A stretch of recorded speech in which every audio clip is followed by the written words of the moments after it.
नमस्कार दोस्तों, मैं दीपिका जैन आप लोगों के लिए लाई हूँ स्पूलिंग का कंसेप्ट। पिछली वीडियो में जैसे कि हमने देखा था कि जो हमारा बैच ऑपरेटिंग सिस्टम था उसमें हमारा जो सीपीयू था वो बहुत ही उसका यूटिलाइजेशन बहुत ज़्यादा कम था, वो बहुत टाइम के लिए आइडल रहता था। और दूसरा पॉइंट इसका डिसएडवांटेजेस हमने देखा था कि जो इनपुट आउटपुट डिवाइसेस हैं वो हमारे डायरेक्टली सीपीयू के साथ इंटरैक्ट करते थे। तो इसमें अब जो हमारा स्पूलिंग का कंसेप्ट है, इस स्पूलिंग के कंसेप्ट में ये दोनों प्रॉब्लम्स हमारी रिमूव होने वाली हैं। तो आइए देखते हैं कि स्पूलिंग हमारी क्या है और किस तरीके से इसने हमारी बैच ऑपरेटिंग सिस्टम्स की प्रॉब्लम को सॉल्व किया है। तो इसके स्पूलिंग पे जाने से पहले दोस्तों एक छोटा सा मैं नॉर्मल लाइफ का एग्जांपल आपको देती हूँ, जिससे कि आपको ये समझने में बहुत ही इजी हो जाएगा कि स्पूलिंग एक्चुअली में हमारा क्या है। देखिए, ये हमारी एक फैक्ट्री है, ठीक है। यहाँ पे हमारे वर्कर्स काम करते हैं, ठीक है। यहाँ पे हमारा रॉ मटेरियल है, ये हमारा ट्रक 2 आ गया, यहाँ ट्रक 3 आ गया, ठीक है। ये हमारा सारा रॉ मटेरियल है। अब जो ये वाला रॉ मटेरियल है ये हमारे गया फैक्ट्री के अंदर। फैक्ट्री के अंदर हमारा कौन काम कर रहा है? वर्कर काम कर रहा है। फॉर एग्ज़ाम्पल, जो ये रॉ मटेरियल है इसको फैक्ट्री में लोड होने में 2 आवर लगते हैं, ठीक है। और जो ये वर्कर है वो अपना काम ख़त्म कर लेता है, मतलब इस रॉ मटेरियल से प्रोडक्ट बनाने का काम जो है 30 मिनट का है। उसके बाद 2 आवर इसको प्रोडक्ट देने में लगते हैं, ठीक है, ठीक है। जितनी देर में रॉ मटेरियल आया और जितनी देर में प्रोडक्ट बनके बाहर गया, उतनी देर में जो हमारा वर्कर है वो हमारा क्या रहा? आइडल रहा, मतलब उसके पास कोई काम नहीं रहा, वो खाली रहा, ठीक है।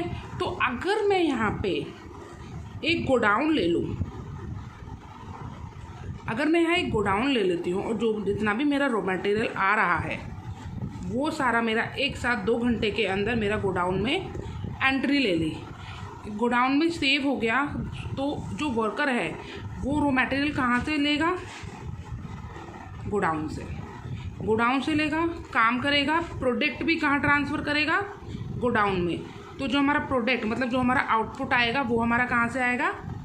गोडाउन से आएगा। सेम एज इसको हमारे जो वर्कर है उसे हमारा रॉ मटेरियल लोड होने में जो टाइम लगता है उस टाइम को रिमूव कर दिया, मतलब अब वर्कर सीधा गोडाउन में से वो रॉ मटेरियल लेगा और प्रोडक्ट ट्रांसफ़र करेगा, रॉ मटेरियल लेगा, प्रोडक्ट ट्रांसफ़र करेगा। मतलब इसमें जो ये इनपुट है उसका डायरेक्ट इंटरेक्शन हमारा सीपीयू के साथ नहीं होता, ठीक है। वो पहले हमारे यहाँ पे जो मेमोरी है, जो डिस्क हमने ले रखी है यहाँ पे, इसमें हमारा डेटा स्टोर होता है। वहाँ से वर्कर हमारा मतलब जो वर्कर हमारा है वो रॉ मटेरियल उठाता है और उसको प्रोडक्ट में कन्वर्ट करता है, ठीक है दोस्तों। अब यहाँ देखिए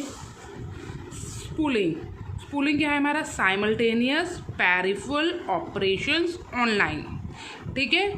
spooling is a process in which input is taken from the user and stored into the disk first, and after that it is stored in the memory, and then CPU take the input from the memory and provide the output, and the output is also stored in the disk, and afterward disk introduce the output, ठीक है। देखिए यहाँ इसको हम एक example से समझने की कोशिश करते हैं जिससे कि आपको ये बहुत अच्छे से समझ में आ जाएगा। देखिए, हमने यूज़र ने हम क्या दिया? इनपुट दिया। इनपुट हमारा कहाँ जाके स्टोर हो गया? डिस्क में स्टोर हो गया। इनपुट हमारा डिस्क में स्टोर हो गया। अब जो हमारी मेमोरी है डिस्क में से क्या लेगी? जो यूज़र ने इनपुट दिया है वो लेगी डिस्क में से। मेमोरी ने इनपुट ले लिया डिस्क में से। जो सीपीयू है डायरेक्ट इनपुट को मेमोरी में से उठाएगा। मेमोरी में से इनपुट उठाया, फिर उसने अपना काम ख़त्म करके मतलब आउटपुट तैयार करके मेमोरी को दे दिया। मेमोरी ने वापस वो डिस्क में ट्रांसफ़र कर दिया और डिस्क में से वो हमारा आउटपुट जो हमारा मॉनिटर है उस पर शो हो गया, ठीक है। अब इसमें क्या हुआ? जो इसका एडवांटेजेस है इसमें हमारा CPU का यूटिलाइजेशन इंक्रीज़ हो गया और प्लस में स्पूलिंग तो वो तो है, स्पूलिंग हमारा टेम्पररी स्टोरेज एरिया है, वो तो आपको पता लगे क्या होगा। इसमें हमारा इनपुट आता है, आउटपुट आता है, मतलब आता रहता है जाता रहता है, कोई भी परमानेंट डेटा इसमें स्टोर नहीं होता।